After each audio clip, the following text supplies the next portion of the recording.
Over 2,800 people have made it into the 2 Comma Club by making at least $1 million in their business. And you get the opportunity to understand exactly how it is that they have done it on an individual by individual basis through this podcast. If you're interested in learning more about the tidbits and advice that they have, then you should consider subscribing to the 2 Comma Club newsletter, where you'll get daily updates and advice on the podcast and the things that we are learning from the individuals who have made at least $1 million.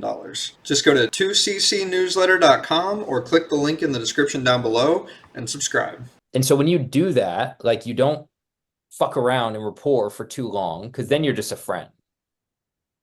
Like, that's what friends do. You go to Starbucks and you sit and shoot the shit for 3 hours. Like, that's what friends do, not authoritative leaders. So think about it in this way. When you go to the doctor, when the doctor walks through the door and your arm is broken, does the doctor sit back, oh, how's your week going? Oh, that's awesome, man. Are you originally from here? Oh, did you drive here or Uber here? Like, what about this? Oh, you have a family? That's cool. Like, you'd be like, dude, arm broken, fix, please. Bad, not good, help. You're like, come on, True. let's True. let's get to it. Right? But then at the same token, imagine if the doctor walks in, doesn't say a word to you, pokes you in the arm, like, does that hurt? And you're like, yeah. He's like, it's broken, you need surgery. It's like, whoa. Like, how you can't diagnose that quickly. Or imagine you have a headache. He's like, oh, your head hurts? Brain surgery. Whoa. You'd be like, hey, with all due respect, I'm going to go talk to another doctor and I'm going to get a second opinion. Right? And that happens on calls all the time. People are either way too friendly or they don't ask enough questions about their prospect. They get excited and they just jump to the end of the call. The person's like, yeah, I'm overweight. Like, I can help you 100%. And then they just pitch them their offer. But that prospect doesn't believe that to be true because you haven't earned the right to pitch them your stuff because you don't know enough about them. If the doctor comes in and spends 15 minutes like meticulously analyzing that arm, and then you know that doctor has the credentials of being a doctor and they took their time to really spend with you and make sure that they looked at every square inch of the problem, when they give you the diagnosis, you what? You believe them. Well, Austin, thanks for joining us today. We just want to let our audience know who you are. If you just want to tell folks who you are and what you do a little bit, just to give us some background before we get started, that'd be real helpful. So go ahead and introduce yourself if you don't mind, Austin. Yeah, no doubt. My name is Austin Medlin. I'm the founder of closesales.com. I've been in the online high ticket world of coaching and consulting for the past 5 years.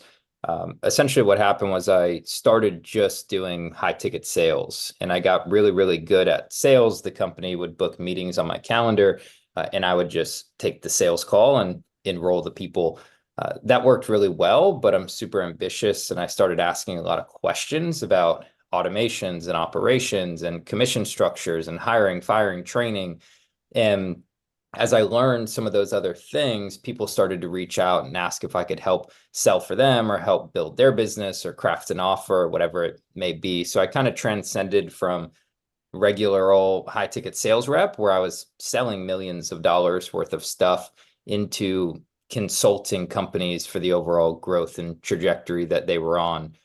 So that was kind of the transition and the switch. And now I've been consulting mainly on sales because I think in business, you need marketing, you need sales, and you need fulfillment.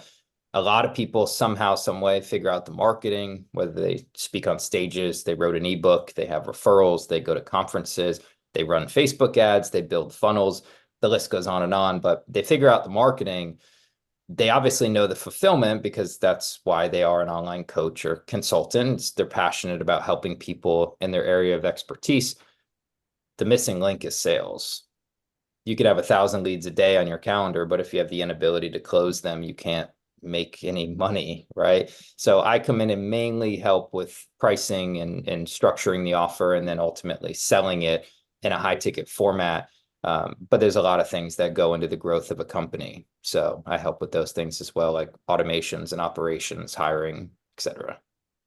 That's awesome. There's a lot of stuff we could dive into there, no doubt. One of the first things I'm curious about is like, how did you get into and discover the world of high ticket sales?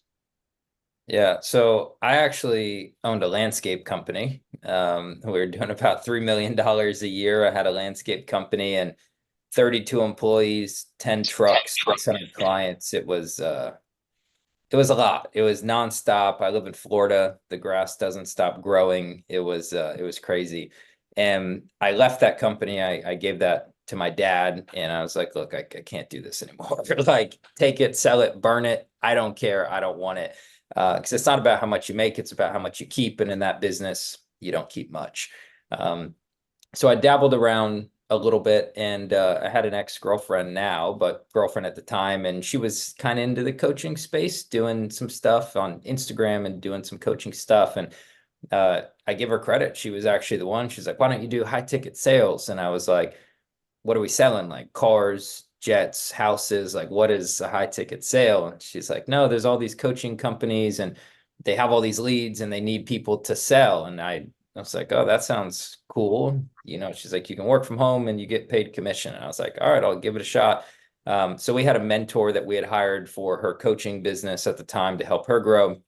And then he put me in touch with an agency, and all they did was staff high ticket closers. And then they got me an interview. I got the job and then went from there. Oh, that's awesome. Heck Yeah. yeah. What was the offer that you guys were selling at that time? At that time, it was a marketing done with you offer. So we would teach YouTube ads, and it was a well-known company. Most people watching this have probably heard of, but we were teaching coaches, consultants, real estate guys, all different types of people who needed digital marketing. We were teaching them how to use YouTube advertising. So it was a $9,800 offer. I remember my first day on the job, I'm sitting in my office, and the CEO gets on. It's this young kid. He's like 24 years old. And he's like, all right, guys, we just did $300,000 last month. And I was like, holy shit. Like my socks got blown off. I was like, 300K. I was like, he's a young kid working from home. Like, that's nuts. And then I ended up growing to be their number one sales rep for 2.5 years. And we scaled that company up to 1.7 million a month. On the Inc. 5000 2 years in a row. So it was pretty impressive. Not me, I was doing sales. I was just locking down meetings, and it was impressive what he was able to do in such a short amount of time. That's cool. Yeah, definitely. Sounds like it. That's cool. So what has been, I guess, kind of the range that you've seen in your experience of doing all these high ticket sales programs, the types of, I guess, offers that are put out there, and then at the same time, kind of the cost associated with those offers? Yeah, 5 to 10K. It's kind of the sweet spot. Anything less, it's hard to be profitable at scale because you need paid ads and there's a lot of different things you need to scale. So anything less. Now, look, let me preface this by saying, if you have hundreds of thousands or millions of followers on social media or something like that, and you can get leads for $0 or very inexpensive, okay, cool. Maybe you can charge 2, 3K. But if you have to pay for your marketing, which most people do, anything less than 5K, it's just really difficult to be profitable at scale. Like, my brain has two ways of thinking. It's either off, meaning it's not thinking about business, or it's at $1 million a month. Like, I'm thinking of how do you build a business as quickly as possible to $1 million a month. And when you start to break down the economies of scale, a 2K offer, 3K offer, it's like, you're just never going to get there. Now, if you don't want to make $1 million a month, maybe you want to make 10K a month, like, okay, cool. You do a 2K offer and sell 5 of them a month and you're happy. But if you think bigger and want to go further, 5 to 10K, I think really the sweet spot is as close to 10K as possible. I think that's a really good, healthy spot. You can afford to pay a closer 10% commission. If you have a 2K offer, like, what are you going to pay your closer? 10% commission? They're going to be jazzed up over $200. Like, it's not going to happen. So Right. 8, 9, 10K, really healthy, right in that upper range of 5 to 10K. You mentioned the percentage of commissions there. What has been your experience in terms of what's normally offered by companies to their closers? Yeah, so I think the easiest way to look at it is you have to reverse engineer what a closer wants. Most closers, I speak for me and the people in my network, especially good closers, they want to make $1,000 a sale. So regardless of what price point your offer is, if they get on a 45-minute to 1 hour strategy session and that person buys, most closers want to make right around $1,000 for that sale. And you can get creative as a business owner with commission.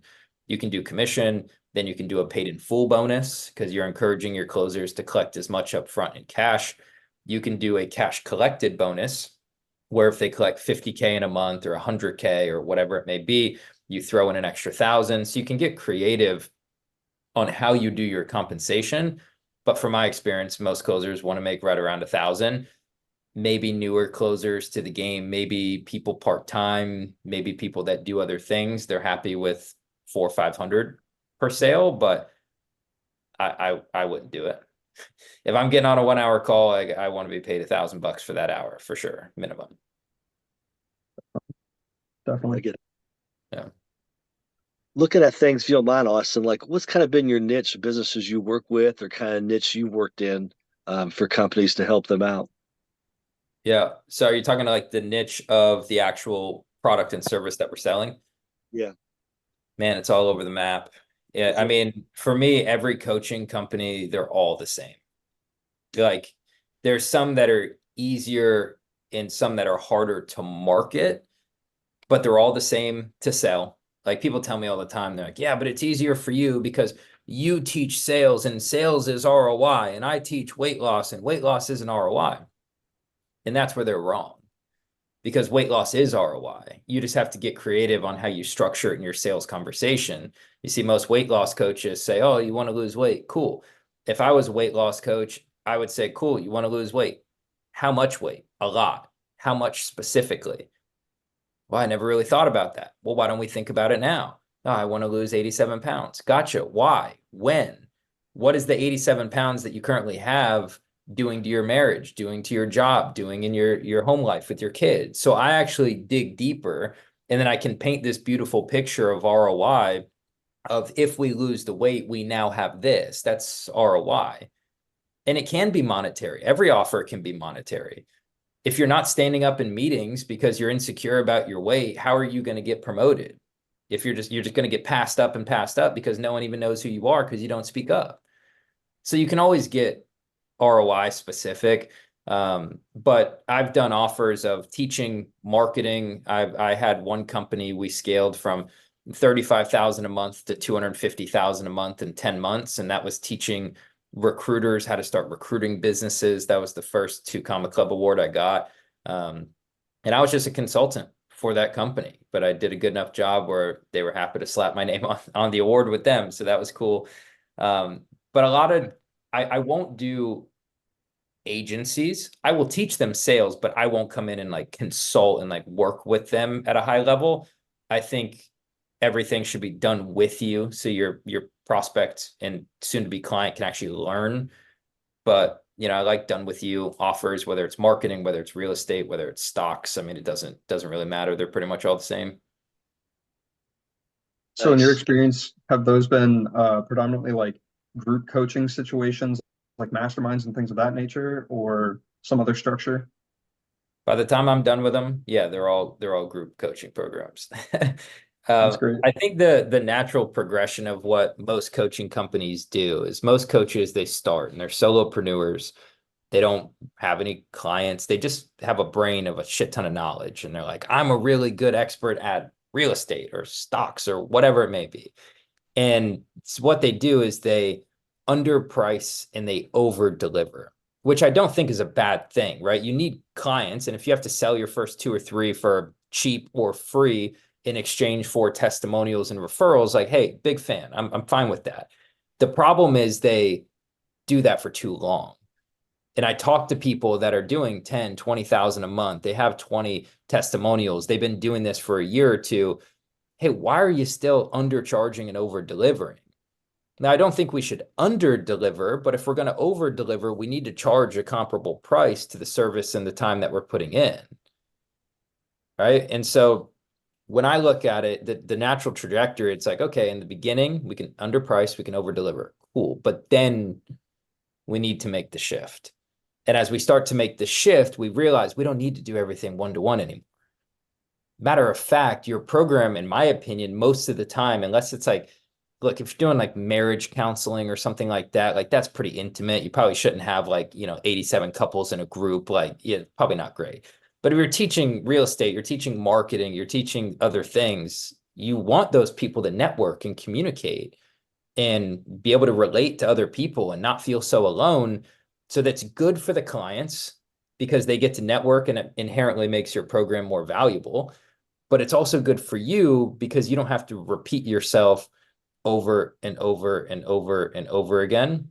So when my clients want to make a shift, what I tell them, they're like, well, what do I put, in the modules, and what do I do one-on-one, or what do I do group? Well, if you get the same question twice from two different people, it should go into a module. So like I my like that program answer. has badass, extensive backend modules, and it's everything that I know. And then my clients, if they have a question, I'm like, hey, that's module 4, section 2. Like you can just go do that. You can download it. You don't need, like, you're good. But then on the group calls and the one-on-one calls, you can answer more intimate things. But it's nice for them to ask something more intimate than everybody can learn. They're like, hey, I had this specific situation. And then I can answer, and then everyone's like, ooh, I also had that situation. Or now if I do have that situation, I'll know how to handle it. So the group model, you can't scale a one-on-one company to 6 figures a month. I mean, you can, but dang, you're working around the clock, super difficult, or you're charging like $10,000 an hour. You know what I mean? Like it's Yeah, tough to scale that. for sure. So you mentioned I'm familiar with some mastermind breakdowns in terms of the offers that they have. I'd just be curious to know, like, what are the consistent components that you see as a part of that offer? Like, I know you mentioned one-on-one group coaching and like course modules. What other kinds of things are you seeing in addition to those elements? Yeah, so I actually am not a huge fan of like the mastermind model. Like the mastermind model is essentially, hey, we're gonna get a room full of people and like you guys are just gonna like communicate and I'm gonna get paid to facilitate you guys all communicating. I've done masterminds. The last one I did, it was $72,000. They're okay. That, and this is my opinion. Some people love masterminds. Now, I think in person, they hold a lot of value. Like if you go to Funnel Hacking Live, like it holds a lot of value to do like an intensive mastermind. Big fan of that. When it comes to online programs, like we're going to get together once a month and we're all going to collaborate, like not a huge fan. But on the coaching model, it's those 3 things that you named. You have extensive backend modules to do the heavy lifting. You then have a set amount of one-on-one calls that are set amount of quantity for a set amount of time. And then you hold the group calls. And so like, if we look at my program, super simple, 2 years access to the backend modules, 5 one-on-one calls that are flexible across 8 weeks. So I don't like make them book them at a certain time. They can book 3 in a week if they want. They can skip a couple weeks. That's cool. And then I do a group call every week for all 8 weeks. And then I specifically tell them, don't email me, don't text me, don't Facebook message me, don't LinkedIn. Like I just want it all in those 3 buckets. That way it's simple, it can scale. I know where everybody's at and what they're doing, what they have going on. So not a fan of email. Like think about it this way. You need to build a model that you can plot on a graph for scalability. And what I mean by that is if you give somebody email support, how much time is each client going to take via email? And the answer is you don't know. It could be 0. They could never send you an email, or they could be that pain in the ass email Edward who's just boom, boom, boom, boom, boom every minute of every day. And you're like, dude, but what are you going to do? Like tell them to kick rocks? Like they've already paid you $8,000 for your offer. So now you're just kind of stuck doing it. But when you do that with enough people for a long enough period of time, you start to hate your business. That was the problem. My last client that I helped, she was doing $100,000 a month, solopreneur, gets on the call with me. I thought we were going to talk about sales. And she's like, I hate my business. I'm like, well, damn, you're doing pretty good. $100,000 a month. I was like, let me guess, you're just overworked and underpaid. I was like, how many clients do you have right now? It's ungodly amount of clients. I'm like, how do you have that many clients and only make $100,000 a month? They do the math. I'm like, you are undercharging in a ridiculous amount. She was getting on the group calls and everyone's just yelling at her. There was no rhyme or reason or formula. Everyone's emailing her stuff 24 hours a day. I'm like, look, you don't need me to help you with sales. That's just going to exaggerate your problem. You need me to come in here and help you love your business again. So like, why don't we do 100K a month and you love your company, and then we can do 200, 300, 400, 500. And that's exactly what we did. It's like a 3-part step, like process. It's like, number one, let's clean up your client success so you can love the company. Then number two, we can get you really, really good at sales, because you can't expect your salespeople to do something that you can't do or don't know how to do.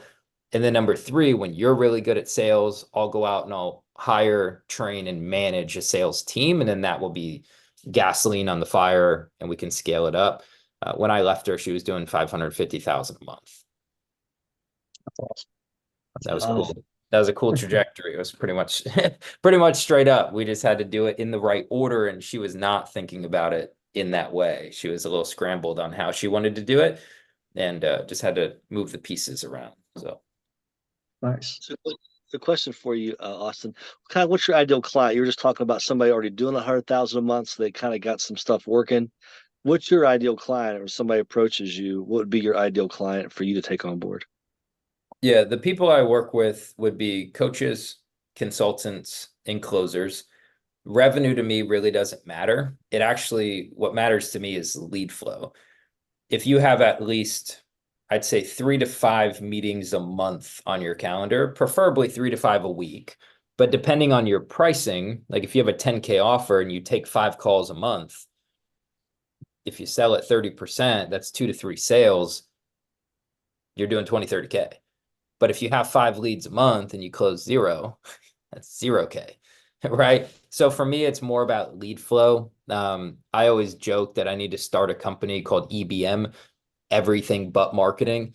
I'm really good at a lot of things, and marketing is not necessarily my strong suit. So I don't want to help someone get lead flow. I don't want to edit their copy. And that's more of what you guys can do. And building funnels, not great at that, right? I have not one, but two Comma Club awards. Don't know how to build a funnel, but that's all right. So yeah, any coach, consultant, or closer that has active lead flow on the calendar, they have a high ticket offer, 2, 3, 4K plus, and they're just struggling to close the leads on their calendar. If you double your close rate, you double your business. Like that's Yeah. it. Everyone's focused on more leads, more podcasts, more this, more that, more. But if you just close the leads you already have on the calendar, you can make money today. Really, it's the fastest path to cash, is just get better at closing sales.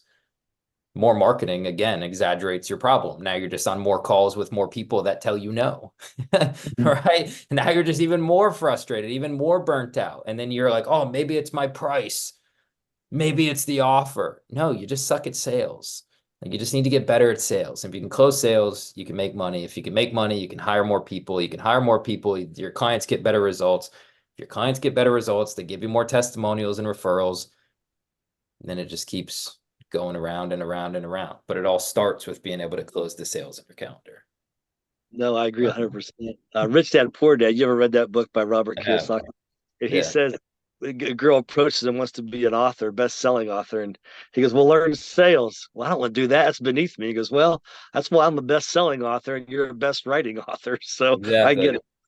Yeah. I think it's real important. Would you say that's kind of your unique ability, or kind of your core strength, is the sales part and kind of teaching that to people, or what's kind of your unique ability in your business, or your superpower, so to speak?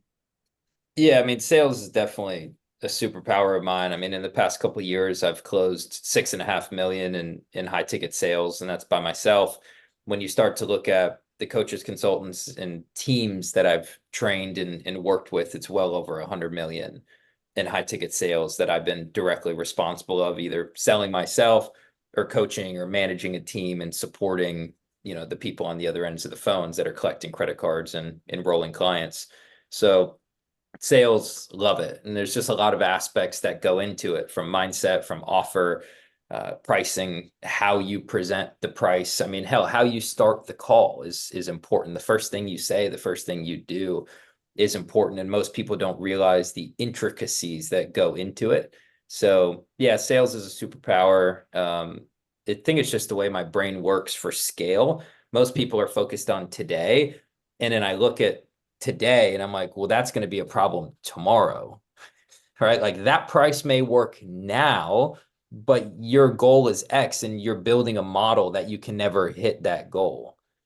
Like my goal when I started closesales.com specifically with that offer was to build it to $1 million a month in 2 years or less. So I had to build a model that could do that. That way I didn't have to waste time changing it later. And that's exactly what I did. I was like, okay, day one, $0 in revenue. How can I craft an offer that can scale here? And when I hit this number, who do I need to hire to take over this task? Right. And I've built it in a way where I can have one marketing guy, one sales guy, one assistant, plus me. So four people can do $1 million a month and probably run at like 75 to 80% profit margins.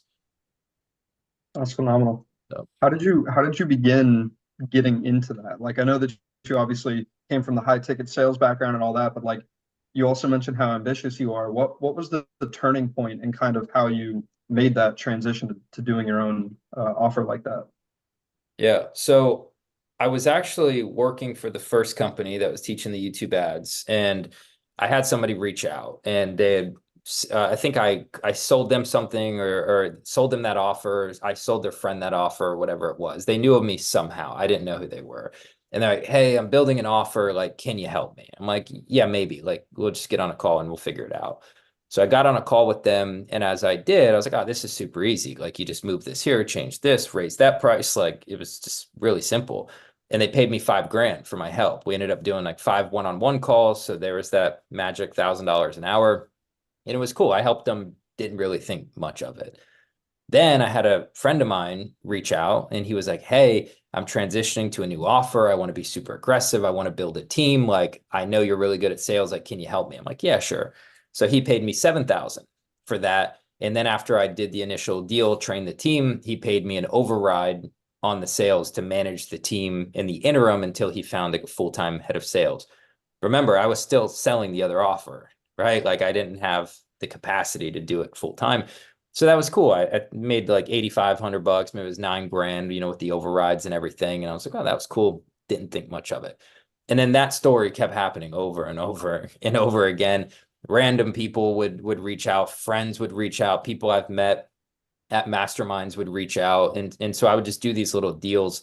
I've done 3 big projects and then a ton of little projects in between. The first big project was the YouTube ads company. The next big project is I actually met a guy that I sold one of our higher packages. It was 20 grand. I sold that to him. He reached out months later and was like, hey, I'm getting all these leads from the program you sold me. It's great, but I'm struggling on the phones. And then I came in and started working with him. Around that time, I left the YouTube ads company. Won't get into it. Just say that it was a difference of opinions on how we should be building the business. And at the end of the day, it wasn't my business. So I didn't really have a say. And I think I was just annoying enough, like, hey guys, we should do it this way, that they're like, okay, like let's just go a different way. So then I partnered up with the guy teaching recruiters how to start recruiting companies. And then that was 35,000 a month to 250,000 a month, built the whole team, hired the head of operations, managed literally everything. The only thing I didn't do was the fulfillment, right? Because he was the guy doing the fulfillment. And then we had a person doing the marketing. I did everything else in between. Long story short, he introduced me to my last client. And she was the one I took from 100K to 550K in a little over a year. So those were like the 3 big projects. And then there was a ton of other little projects in between. But the problem that admittedly I was doing was I started as a consultant for these people, like a coach, like supporting them. And then they realized like, I want you all the time. And so I got like suckered into working in these companies, not on these companies.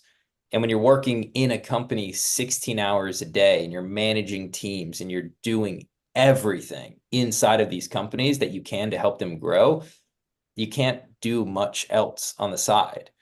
Like this last one, I was literally going 9 a.m. to 8 p.m. Monday to Thursday, then doing an executive meeting Friday, handling emails and Slack messages and stuff all throughout the weekend. And it worked. Like she was growing at a rapid pace, but she'd have as much dropping into her Stripe account in a day that I was getting paid for the month. And so eventually it was just like, what am I doing? Like I keep scaling these coaching companies to hundreds of thousands, not millions of dollars a month. I mean, the first company we were doing 1.7 million a month. And I was a huge catalyst in that. I mean, I had 1 month where it's 485,000 in personal volume. I have a trophy on my desk over here with the numbers on it, right? And that's still the company record to this day. And I realized like just a couple months ago, I'm like, dude, I keep doing this for other people over and over. Like, I just need to craft my own offer. I went and bought closesales.com, which I don't know how it was available. It didn't cost much. So I was like, I'll take that. And then, crafted the offer that took about 30 minutes and built all the modules in about a month. And then, or excuse me, the modules in a week. In a month, I had everything done, name, logos, offer, everything finalized, ready to go. So obviously you put your offer together, you crafted the modules, the back end stuff. Obviously, learning through other people. How long did it take, obviously, that month for you to put in that work to build things out?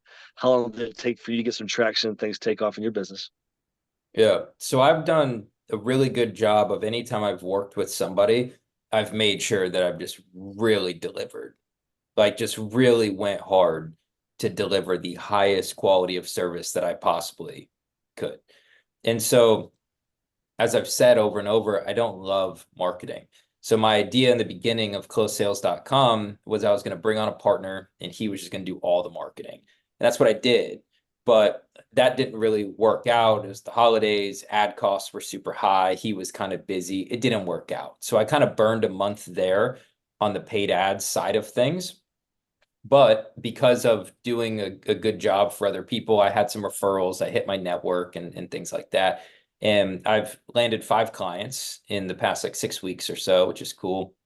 But I'm kind of enjoying the down period right now because I know like what is to come. So, going golfing later today. I golfed yesterday and the day before. I'm really enjoying the down period. I have another buddy of mine and he built out a brand new funnel. And then we shot a bunch of ads that are getting edited right now. And then he's going to the get the ads up and running first of next week. So, I mean, if he books 3 to 5 meetings a day on the calendar, I'll close at 40 to 50%. And then, I mean, you do the math, it's pretty straightforward, pretty simple. So it's been a much slower ramp up than I would have liked, but that's building a business, right? It's not going to get built overnight. I'm not great at marketing, so I can't just sit in front of the computer for 18 hours and get it done. It's something that I, have other people help me with, or I look to be supported in that realm because I know I'm not great at it. So It's all about that who, not how. yeah, for sure.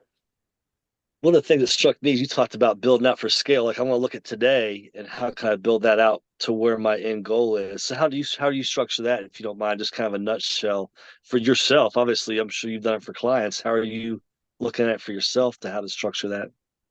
Yeah, it all comes down to how many hours do you need to invest for one client?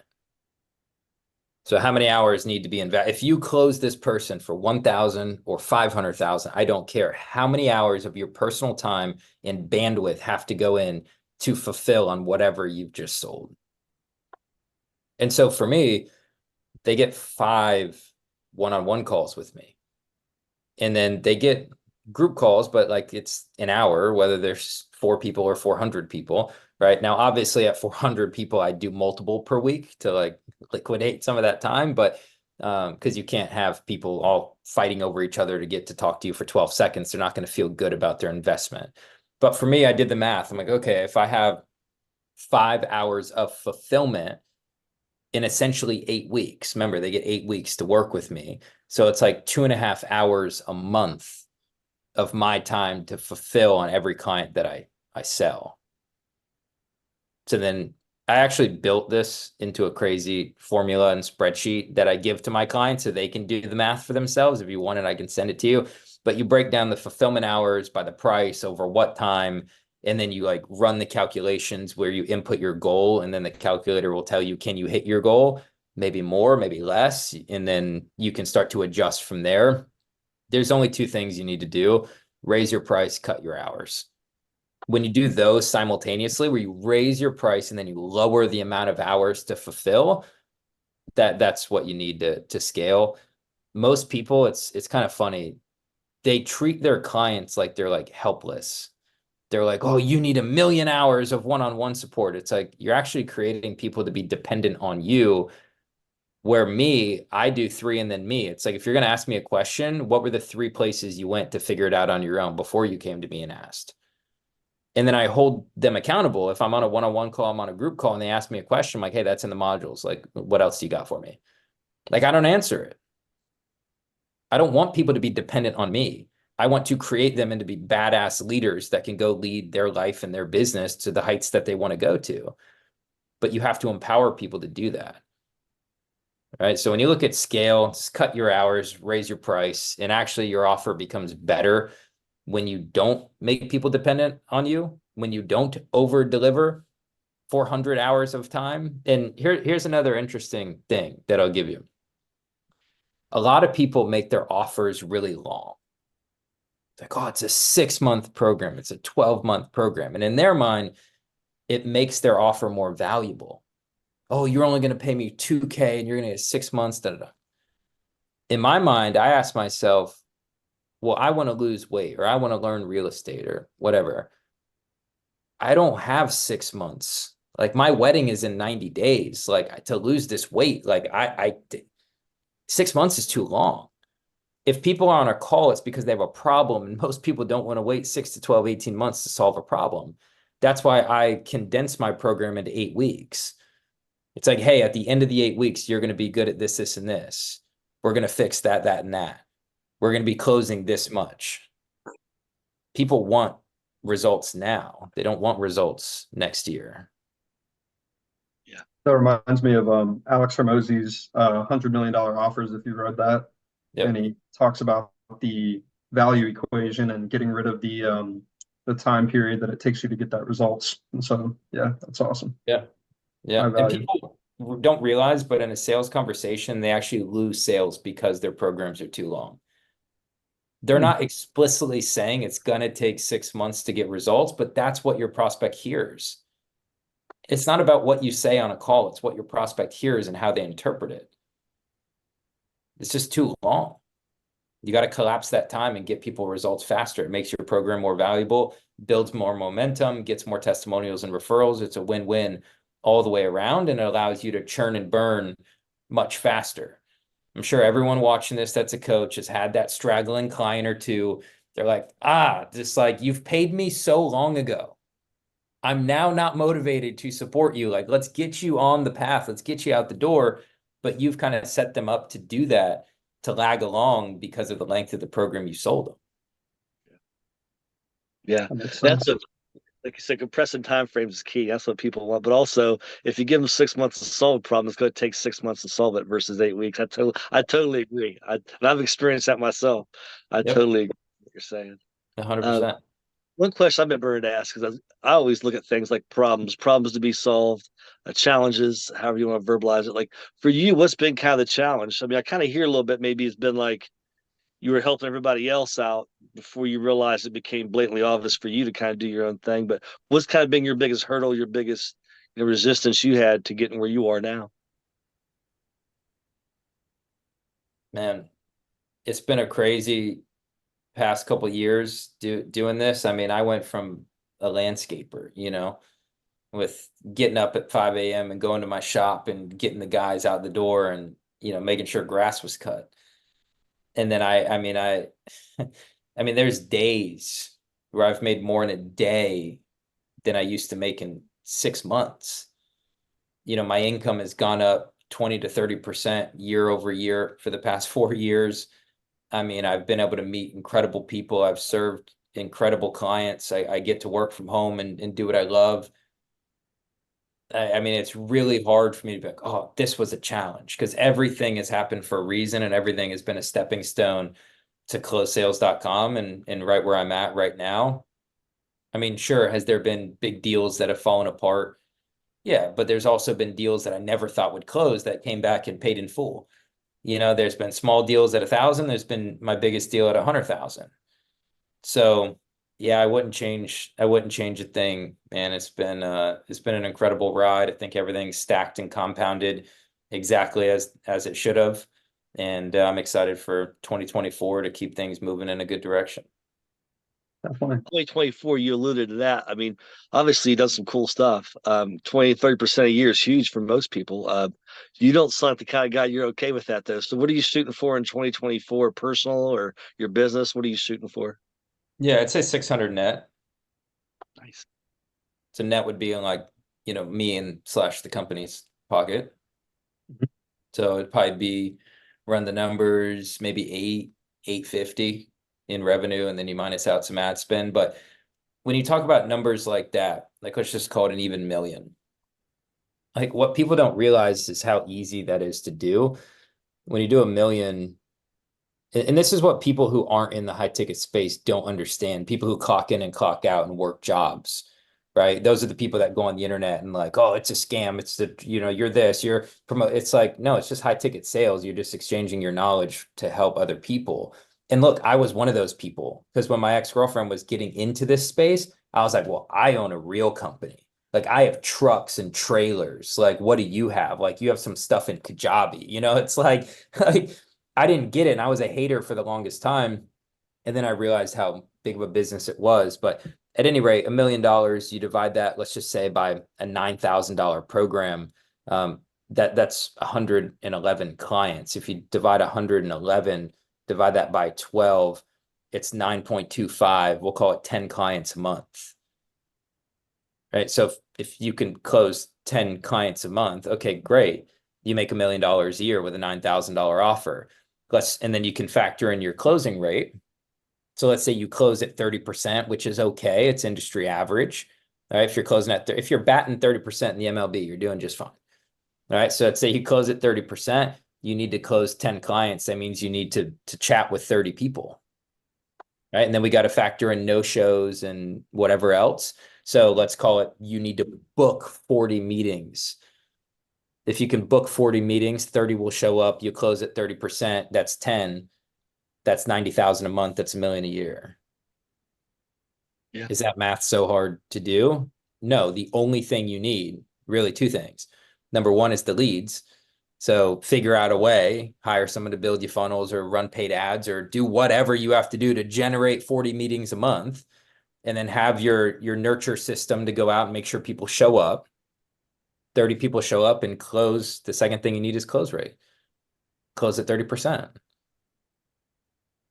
It's pretty straightforward. So, I mean, I feel like me saying 600 net is low, but that would allow me to play golf 3 times a week, go boating another 2, 3 times a week, right? See my family, go out to dinner and do what I want to do where I'm not working 24 hours a day around the clock because I instituted a rule many years ago where I won't work Friday, Saturday, or Sunday anymore. I only That's work Monday, awesome. Tuesday, Wednesday, Thursday. I'm willing to work my ass off, Monday to Thursday, but it's just for me, if it's I'm in Florida, it's a nice sunny afternoon and you get a bunch of people who no show or just pain in the ass prospects or whatever. It's just a bad day of sales and you're looking out the window and you're like, damn, what a great boat day. I could have went fishing or boating or, whatever else we do down here. It's a little frustrating. So that happened to me one time and I was just like, no, I'm not going to do it. I'm going to work enough hours Monday to Thursday where I can work 4 days on, 3 days off. Kind of like a nurse, I guess. Yeah, that's great.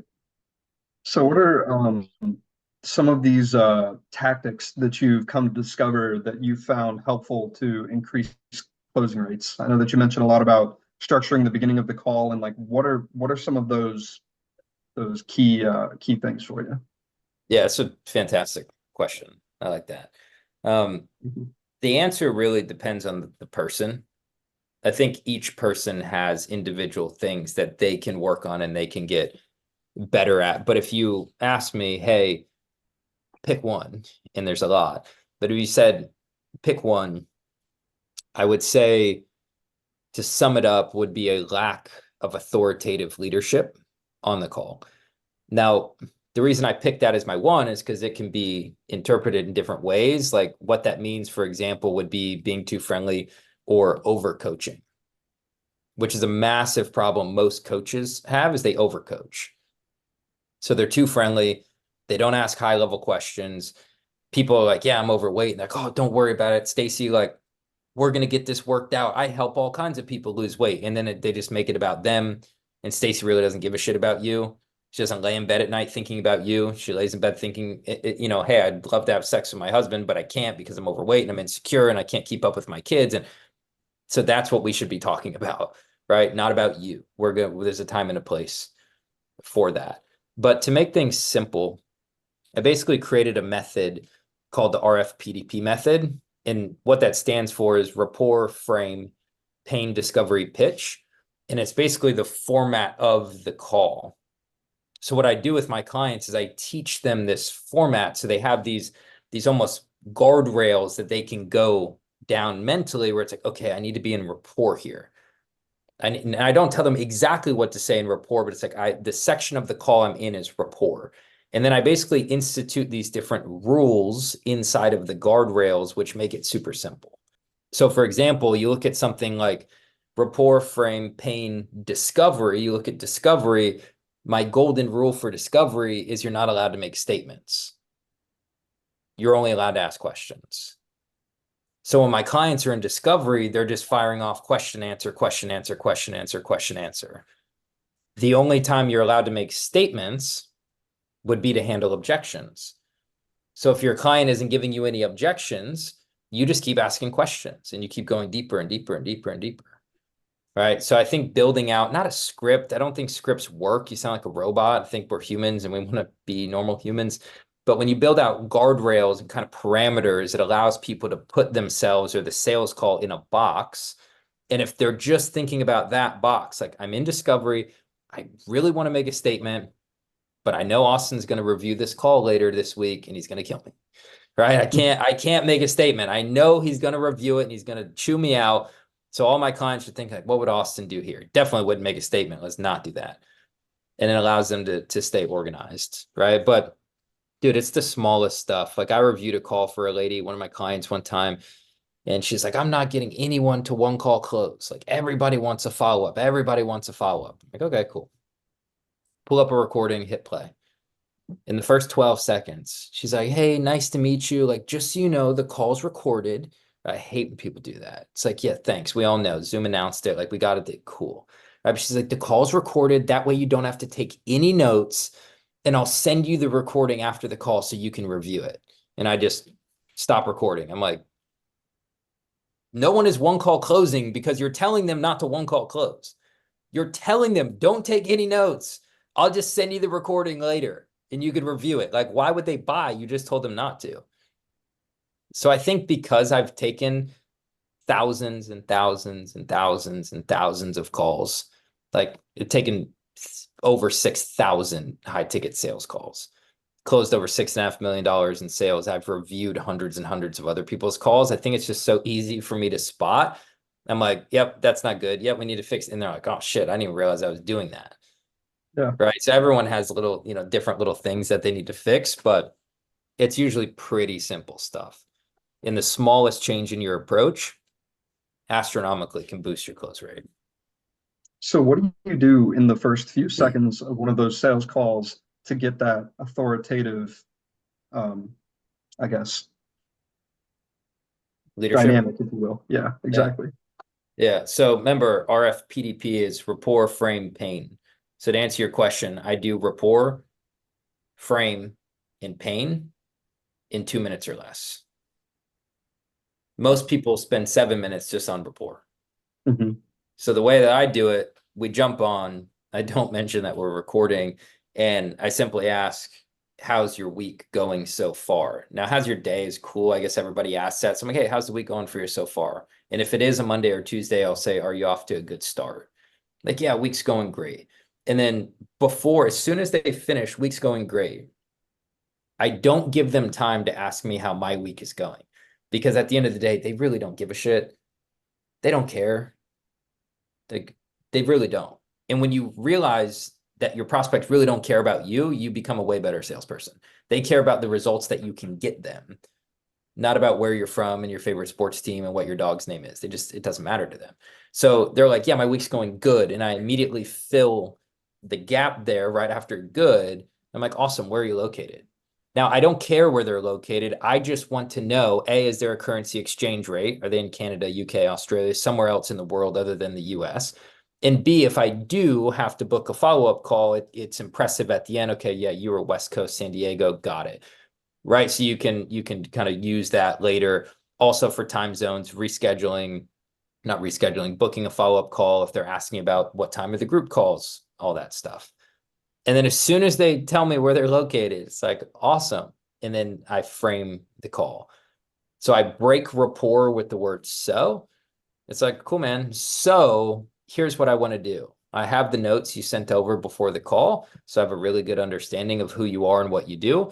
Definitely have some additional questions. I want to dive a little bit deeper. Really just want to see if I can help you. If everything looks good, I can build you out some higher level strategy and walk you through what it would look like to partner up and work together. If I can't help you for whatever reason, hopefully at the very least, I can point you in a different direction. Cool? Like, cool. I'm like, awesome, man. So like I said, I have the notes, but I'd love to hear from you directly. What's got you on the call today? What can I do for you? So it's boom, rapport, frame, pain, back to back to back, 2 minutes or less, we're done. And so when you do that, like you don't fuck around and rapport for too long, because then you're just a friend. Like that's what friends do. You go to Starbucks and you sit and shoot the shit for 3 hours. Like that's what friends do, not authoritative leaders. So think about it in this way. When you go to the doctor, when the doctor walks through the door and your arm is broken, does the doctor sit like, oh, how's your week going? Oh, that's awesome, man. Are you originally from here? Oh, did you drive here or Uber here? Like, what about this? Oh, you have a family? That's cool. Like, you'd be like, dude, arm broken, fix, please. Bad, not good, help. You're like, come on. True. Like, That's true. let's get to it. Right? But then at the same token, imagine if the doctor walks in, doesn't say a word to you, pokes you in the arm, like, does that hurt? And you're like, yeah. He's like, it's broken. You need surgery. It's like, whoa.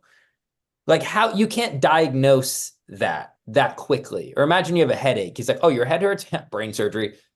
Whoa. You'd be like, hey, with all due respect, I'm going to go talk to another doctor and I'm going to get a second opinion. Right? And that happens on calls all the time. People are either way too friendly or they don't ask enough questions about their prospect. They get excited and they just jump to the end of the call. The person's like, yeah, I'm overweight. Like, I can help you 100%. And then they just pitch them their offer.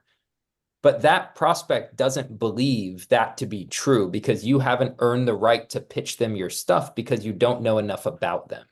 That's why I tell my clients that discovery is the longest and the most important part of any sales call, which nobody else will teach you that. Nobody else will tell you that. They're like, oh, you got to have a really strong pitch.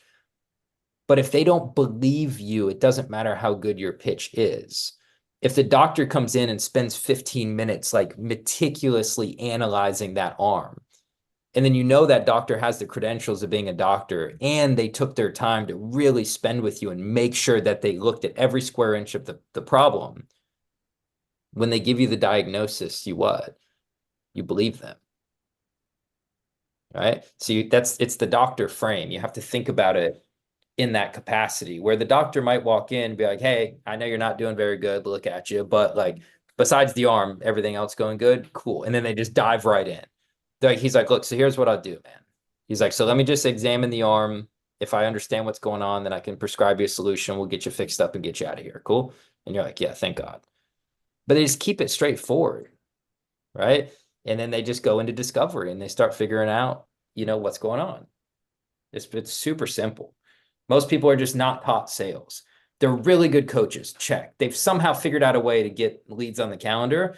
They've just never formally been taught how to appropriately go to a sales call and then come out on the other end with a credit card, one call closed, credit card in hand, paid in full.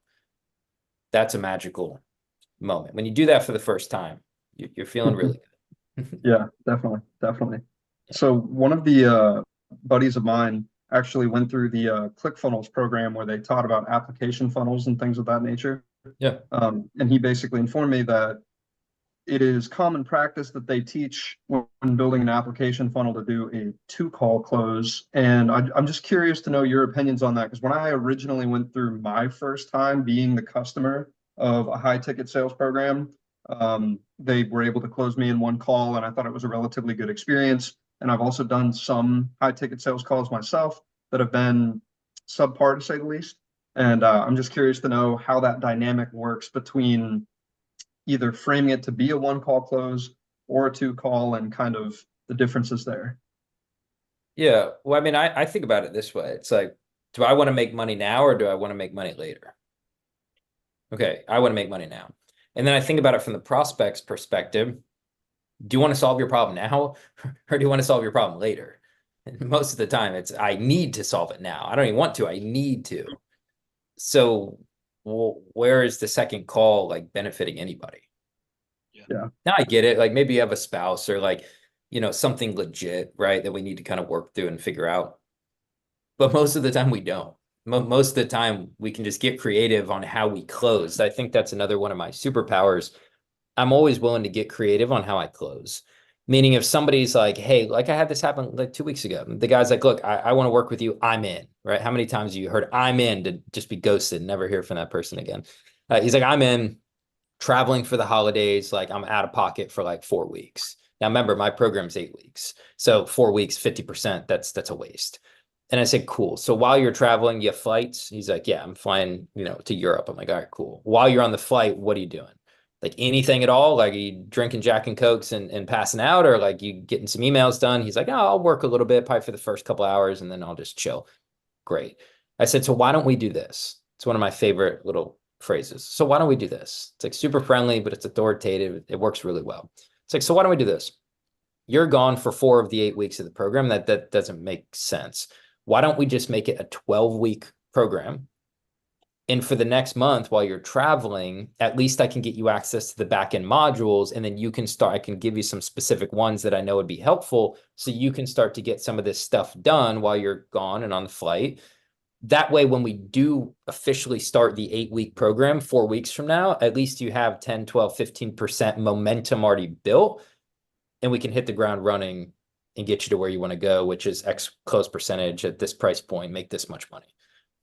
He's like, oh man, you could do that 12 weeks, doesn't change the price. I'm like, no, man, we'll just get you started right now and then bake in an extra 4 weeks, no big deal. He's like, done, great. I'm like, awesome, man, I'm ready for the card number. And he closed the sale. Because a lot can happen in those 4 weeks while they're gone. And let's be honest, it's not about me and me making the money. It's about them and what is better for them, because sales is ultimately service. And I want to serve this client at the highest level. Your brain is designed to keep you safe, not happy. So while he's gone for a month, his brain is thinking safety, safety, safety, hoard the money, don't spend it. You can figure it out on your own. And then he comes back a month later and doesn't buy. I'll be okay financially, but I feel bad for him because his business is radically going to suffer by not making that investment because he doesn't know sales. So what is better for him? It's to get him to make the commitment right now. So you just have to get creative on how you close some of these deals. Right? Maybe it's doing a payment plan, and it could be a creative payment plan. Look, man, you're going to do 2K today. We'll do 3K next week, and then we'll do 6K, the remaining 6K 8 weeks from now. Like, I don't know. You can get creative on how you structure payment plans. The easiest is adding in time. If you just add in time, I'll give you an extra month, give an extra 2 weeks. Like, that's pretty simple. Awesome. Yeah. That was very, very informative. I'm excited to go back and rewatch this and take notes as I do it. I'm like, man, this is powerful stuff. I feel like I learned a lot from that just now. A lot of great techniques. I think it was Tony Robbins that said, I was at one of his seminars long time ago, 10 years ago. And I think it was him that said, when you travel around the world and you talk to enough people from all of these different countries, like patterns start to emerge. All right. So it's like when you meet with tens and tens and then hundreds of thousands, then millions of people in every country, on every continent, all over the world, the human race, there's some patterns that start to emerge that you see. That's what's happened to me. I've taken over 6,000 calls in a very condensed amount of time. I mean, there's days where I've taken 10, 11, 12 calls in a day, right? On multiple different offers at different price points, broke people, rich people, high level, B2B, B2C. Like I've done it all. I shouldn't say all. I've done a lot. patterns start to emerge, and you start to see the commonalities between these people. And then you can start to craft that into absolutes, because it's like, this will absolutely work for every single offer with every single price point. That's where my RFPDP method came from. It could be used for $300,000 management consulting deals. It can be used for $500 courses that teach stocks. It can literally be used for anything at any level. And most clients of mine, they just don't have a sample size big enough to figure it out. And that's what I try and stress to them. They're like, well, look, I have some calls, or maybe I don't have calls. Like, I don't really have calls right now. Like, let me figure out the marketing, then I'll come back to you. I'm like, well, that's not going to get you anywhere. That's just going to have you frustrated. They're like, oh, well, let me take, 5, 10 calls and try and figure it out. It's like, that's not a big enough sample size to figure it out. You've got to take thousands of these calls. And right now you've taken 4. Like, let me take my thousands and package it up and give it to you, so that way we can at least sell the next 4 and not take another 4 and close 0, because that sucks. I think that's the worst place for a business owner to be, is sales calls on the calendar that aren't buying. It's so bad. No, 100% agree. I think that's a lot of people miss out is a lot of people are good, like you said, at different parameters, like leads, marketing. They're good at coaching, and where they have a product, and you see it on Shark Tank all the time. You got this awesome product, but they can't get it out to people. They can't sell, so they come in and they really have a sales problem, not a money problem, or they don't have a product problem. They just aren't able to get in front of people. I totally agree. I think that's probably, if there was one class I'd like to see taught in school, it'd be sales. I think that'd be huge for people, huge. Dude, I got a So business degree, and it was some new up and coming program. They didn't teach sales. Taught all kinds of useless stuff that I will never. And look, I'm not knocking a degree. yeah, I just think if you're going in debt for a general degree like marketing or business, you're probably better off just going and getting a job, an apprenticeship, like working somewhere. Because it was the craziest thing to me. I couldn't believe it. When I got into the world of high ticket, not only did this company pay me commission, right? But they also invested in my development. They installed a head of sales above me that taught me everything he knew.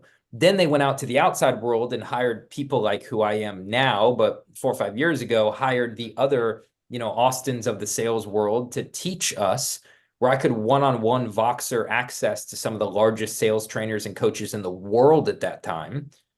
So I'm being paid tens of thousands of dollars a month to learn how to be the best sales rep that I can be. And I'm just scratching my head. I'm like, I feel like I should be paying for this, not getting paid to get better every day. Like, it's the craziest thing. It just made no sense. And I was like, man, like, I wish I did this long before going to college. Like, I wish 18, fresh out of high school, boom, high ticket sales, nuts. But, I did the college route. Thank God I didn't have to go into debt to go there with scholarships and, prepaid stuff and whatnot. That was super grateful for that. But I mean, if you're getting a general business degree and you're going into debt for it, that's tough. You should get into high ticket sales to pay it off faster.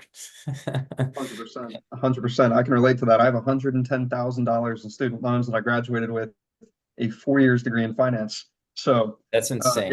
yeah, it is, no doubt. So That's insane. 100%. That's I think it sales definitely. That's wild. I got about 110,000 in taxes that I owe, but that's, that means I earned it, so I'm fine with Yeah. that. I'm okay with that. Exactly. Yeah.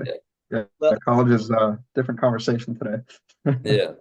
I think the big thing you hit on, getting back to college, is it's ROI. Like, what are you getting your ROI? If you're putting 110,000 in, are you going to get, what's your ROI? And for people we work with too, doing leads, funnels, marketing, whatever, it's ROI. So I guess the big thing I would say is, if we have clients, people, our audience, obviously, that could benefit from your services, what's the best way for people to reach out to you, and who is the client you'd want to help or be able to help, I guess, if we wrap things up? Yeah. So coaches, consultants, closers, 3 to 5 leads a month on the calendar. I can help you. If you're doing 3, 5, 10 grand a month, I can help you. If you're doing 100, 200, 300, 500,000 a month, I can help you. And if anything, the more leads you have, the more scary working with me and the benefit will be. Because if you have 10 leads and close at 30%, cool, you're going to make 3, 4 sales.